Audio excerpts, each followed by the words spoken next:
Contrairement à ce qui se dit, Jérôme n'était pas à son domicile.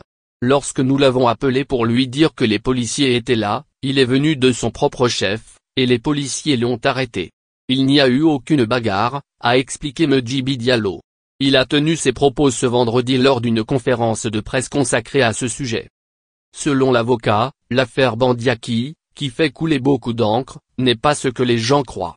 Quand j'ai été contacté par un ami commun pour cette affaire, je me suis dit que j'allais avoir un dossier extraordinaire et scandaleux.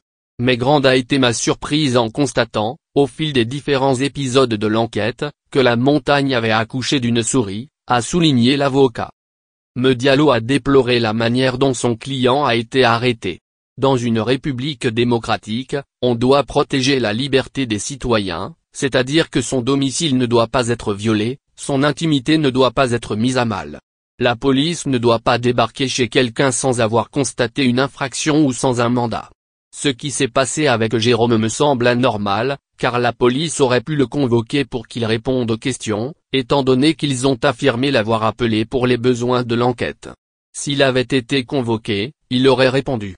La preuve, il n'a pas fui, lorsque les policiers sont arrivés chez lui, il s'est lui-même rendu. Il n'y a pas eu de bagarre, comme l'ont rapporté certains médias. Il s'est rendu sans résister, c'est même mentionné dans le procès-verbal. Tout ce qui se raconte sur son arrestation est faux. D'après le procès-verbal, les policiers se sont rendus chez Bandiaki, non pas sur la base d'une plainte retenue contre lui, ni sur celle d'une infraction qu'il aurait commise, mais sur instruction d'une autorité non précisée.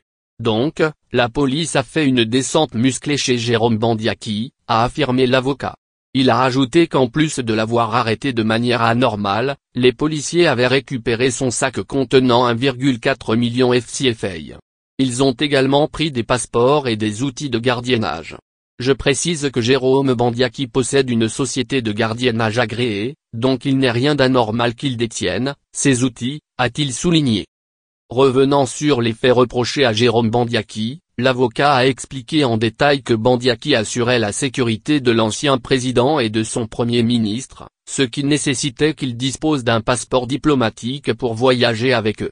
Il a précisé qu'il avait plusieurs passeports, dont certains étaient expirés, mais régulièrement renouvelés.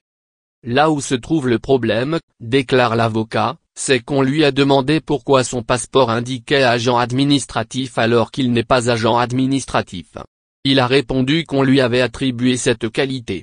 Donc, normalement, souligne Diallo, si ce fait devait faire l'objet de poursuites, il faudrait entendre la personne qui a inscrit cette mention sur son passeport, car ce n'est pas lui qui l'a fait.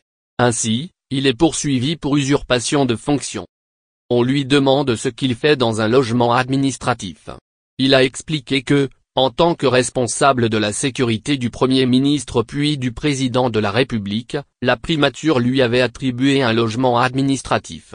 Sur ce point, indique l'avocat, il est poursuivi pour obtention d'avantages indus au détriment de l'État.